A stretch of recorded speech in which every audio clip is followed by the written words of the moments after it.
EMP Series, Day 156. By morning, the rain had stopped. The ground was soaked, and the trees and foliage dripped water. Buddy Tanner and his men woke from a miserable night and quickly broke camp. It was still dark, and the light started to show on the eastern horizon, preceding the rising of the sun.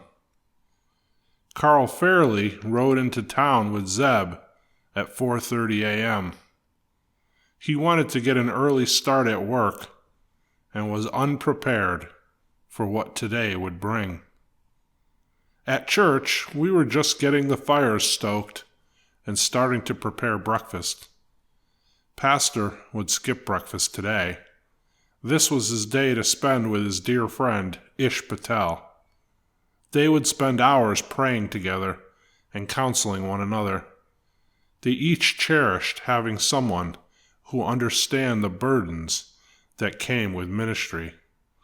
They would often lean on and confide in one another. Both men truly considered the other to be his brother. This tradition of spending one day a week together started years ago. They usually skipped breakfast or just grabbed something light and quick. They met early and began their day. They always enjoyed having lunch together. Before the EMP attack, they would usually take turns picking a restaurant to go to for lunch. Pastor packed the power wagon, and Dalton drove him over to Ish's home. Dalton always liked it when they went to Ish's home. There was a young Indian lady who came to live with them after the EMP attack. She was a member of Ish's church, and she was alone. Her home was looted and burned to the ground shortly after the attack. She narrowly escaped with her life and fled to safety to the only place she could think of, her church. Ish and his wife gladly took her in. Dalton looked forward to seeing her. Pastor and Ish usually rotated weeks, and Dalton knew the schedule, and he anticipated the visits to the Patel homestead. Shima, Ish's wife, saw the relationship forming between Dalton and Hira. She encouraged it. At first, she could see Hira was attracted to this young man. She knew that he loved the Lord and that he was a fine young man. She saw the way Hira looked at him. Hira was very shy and pretty much kept to herself.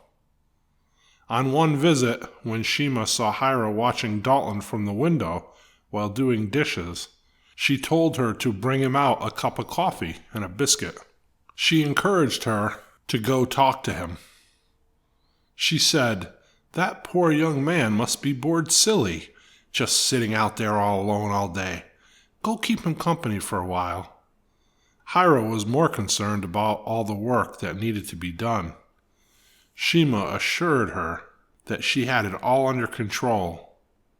She handed her a plate with 2 biscuits on it and a carafe of coffee in 2 mugs. She also placed a pot of hot water and a tea bag for Hira on the tray. "Go, go," she said, as she practically had to push her out the door. Now, after many visits, Hira watched in anticipation for the truck to pull up the driveway. After Pastor got out and went to meet Ish, Hira ran out with the tray to sit with Dalton. If the weather was nice, they sat on the tailgate of the truck, drinking their coffee and tea. If the weather was cold or rainy, they went in and sat at the kitchen table. Shima always made sure she had something to do elsewhere so that Hira and Dalton could be alone. Today, as the truck drove up the driveway, Shima yelled to Hira, "They're here, honey!" And Hira came out to the kitchen and grabbed the tray. She went out to meet him. She told Pastor that Pastor Ish is in his study. Pastor smiled and went in. In town, Carl went into his office. He put on a pot of coffee and read his messages. Lieutenant Saunders arrived at his office at 6 a.m. and assembled a detail to bring the wood out to the train. They, along with the conductor and engineer, left for the train at 6:45. By this time, Buddy Tanner and his men were in the alley at the end of the street, watching them drive off. Just then, they saw it. An old Chevy van. The same one they saw last night. Valley Plumbing and Heating, lettering removed from the side. They stopped at the end of the alley and watched as two men got out and went into the trading post. Up at the train, Lieutenant Saunders and his men discovered the bodies of the two soldiers murdered there last night. He ordered two of his men to drive back to town with the conductor and engineer. He told them that the train would not be going anywhere today. He also told his men to summon the constable and to inform Major Stillman of what happened. When they arrived back in town, Tyler Hobbs and one of his men were sitting in the diner eating breakfast. They watched as the soldiers quickly drove up and got out of their truck. One went to Carl Fairley's office, and one went over to Major Stillman's office. Within minutes, both men were outside and heading out of town toward the train. Buddy Tanner watched as Tyler watched the activity, and he slowly started to connect the dots in his mind. He told his men that he wanted to know where they were operating from. He ordered one of his men to go into the trading post and get supplies for the group. Enough to last 4 days, he told him. He then explained to the other two men that they would be hiking back past where they camped last night and up the road that they saw the van turn onto. He said, "Track where they came from and don't get seen. We'll meet back where we camped last night in 2 days."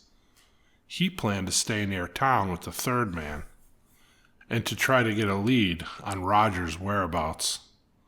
He knew that knowing where the men in the van were staying would be valuable information to have. He and his men were the only ones who could connect them to whatever happened last night, which, judging by the military brass involved, must have been something big, he reasoned. When Major Stillman and Carl Fairley arrived at the train, Carl carefully approached and surveyed the scene. Major Stillman stood back as Lieutenant Saunders explained what happened. Carl walked over behind the bodies and bent down to look at the soldiers. Off to the side, about 4 feet away, he spotted a .45 casing. Then, about 3 feet from that, he saw the second casing. He picked them up one at a time with a pencil and slid them into a sandwich bag and put them in his pocket. He walked over to where Major Stillman and Lieutenant Saunders were standing. Major Stillman asked, "What do we have?" Carl answered, "Both men shot close range, once each in the back of the head. Looks like .45. They were bound with duct tape, and by the way that they're laying, I'd say they were on their knees when they were shot." "God," the major said. "No, definitely not," responded Carl. Carl spent the next couple hours carefully looking for anything that could be a clue to who was responsible for these murders. When he was satisfied that he hadn't missed anything, he told the major that he could have the soldiers' bodies brought back to town. He then knelt down and prayed. He prayed for peace for the family and for the loved ones of the dead soldiers. He prayed for strength for their fellow soldiers. He prayed for wisdom and discernment for himself, so that he could find the ones responsible for this heinous crime. Pastor and Dalton arrived back at church just before dinner. Everyone assembled under the pavilion to eat together. Callie was quiet. After the devastation that resulted from the murder of her husband, all she could think about was getting her children to Missouri to join her family there. They had a large tract of land where they were building an off-grid community prior to the EMP attack. Now, the plan to move out there was on hold indefinitely. Major Stillman, who was going to help her secure passage on the train and provide her with an escort, has delayed the trip due to manpower concerns here in town. Jillian was sitting with Callie, trying to console her. Callie just wanted to be alone. When Jillian came back to her table, Roger asked if everything was okay and if he could help in any way. Jill explained Callie's situation and told Roger he was sweet to want to help and that he could pray for Callie and the kids and for a resolution to their situation.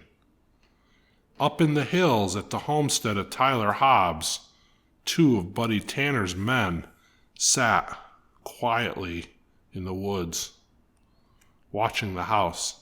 They tracked the van there and were taking notes of everything that was going on. They watched 2 men leave a couple hours ago on dirt bikes and heard them coming back up the driveway now. They would keep surveillance on the place tonight and all day tomorrow.